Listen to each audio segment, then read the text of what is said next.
زي ما قلت لكم يا جماعه، شغل السوشيال ميديا واللجان الالكترونيه اللي للاسف بعض المسؤولين بيخافوا منه، مسؤولين الرياضه في مصر، وبعض المسؤولين بيعتقدوا ان محاباه نادي تجعله يبقى في منصبه الى ما لا نهايه.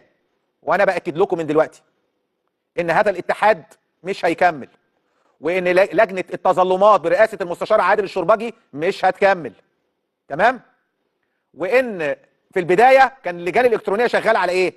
شغاله ان الزمالك اونطجي ومش هينسحب، وان الزمالك حنفي، وان الزمالك هيرجع في كلامه. عايز اقول حاجه لجمهور الزمالك العظيم: الزمالك انتصر وعرى ناس كتير مسؤولين في الرياضه في مصر، عراهم، مش في مصر بس، في الوطن العربي كله. شكلهم بقى سيء للغايه.